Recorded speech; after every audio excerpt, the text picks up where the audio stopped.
15e conseil de la mandature cette semaine avec en ouverture la présentation d'une motion de soutien à l'action de l'Association des maires de France pour alerter solennellement les pouvoirs publics sur les conséquences de la baisse massive des dotations de l'État. Plusieurs élus luçonnais ont participé récemment en effet en ce sens à une manifestation à La Roche-sur-Yon.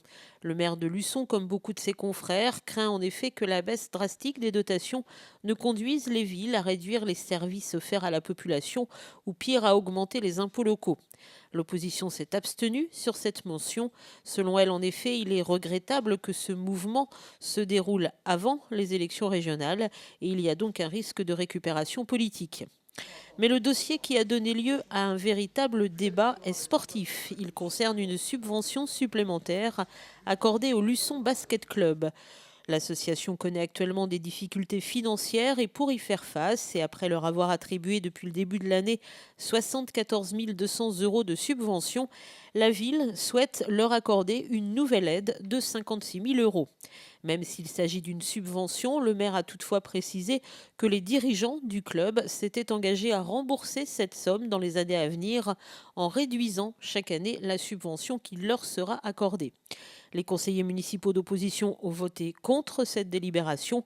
Selon eux, et alors qu'il avait été prévu dans le DOB, le débat d'orientation budgétaire, une baisse de 10% des subventions pour les associations, on propose là, et c'est la même chose pour le Vendée Luçon Football, une hausse de ces subventions et la ville n'en a pas les moyens. Aujourd'hui, est-ce que la ville est capable de supporter deux clubs de haut niveau et est-ce que cette guerre entre guillemets permanente entre le foot et le basket, à savoir qui va tenir le plus longtemps, va durer longtemps? Ouais, c'est une guerre de façade. Hein. Aujourd'hui, on a un écran qui est sponsorisé par le foot, le basket en a un. Aujourd'hui, on demande 56 000 € pour le basket pour les maintenir en vie.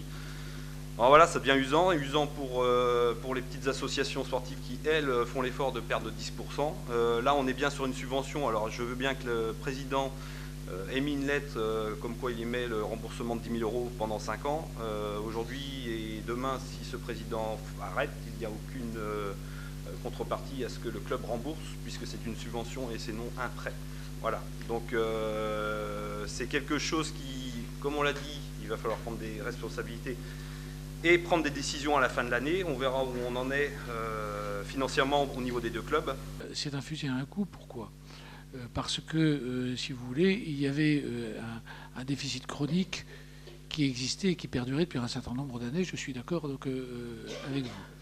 Ils nous ont présenté donc un plan qui est un plan de redressement sur lequel on n'a pas de raison de ne pas être d'accord avec eux, qui est assez raisonnable avec des baisses donc d'engagement qui sont des baisses qui me semblent être tout à fait objectives.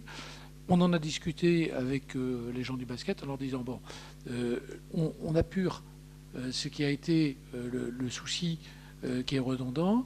Et comme les plans de financement tels qu'ils sont présentés permettraient un remboursement donc de 10 000 € par an, on marche dans ce sens-là. Et quand je dis que c'est un fusil à un coup, c'est que c'est la dernière fois. Mais pour l'opposition municipale, les garanties ne sont pas suffisantes.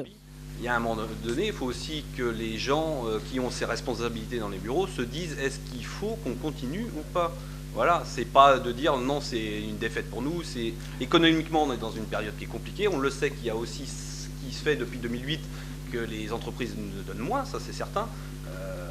Il faut peut-être se mettre en face de la réalité et se dire bon, on retourne en N3, ça reste du national, c'est moins loin, il y a moins de problèmes, il y a moins de remboursement de frais, il y a moins de paiement de joueurs. Et ils nous présentent aujourd'hui un plan qui permet donc d'assainir à terme leurs finances.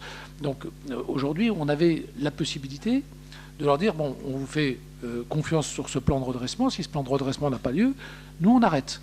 Ça c'est clair, net et précis, et ça a été mis sur la table. Donc on va voir un petit peu comment va se passer la saison et derrière comment ça va être.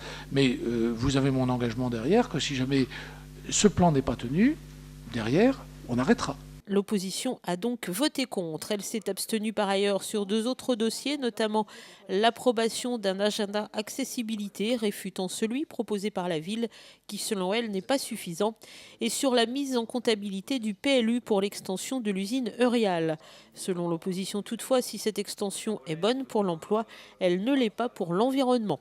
Tous les dossiers du Conseil sont bien évidemment à retrouver dans la diffusion en intégralité.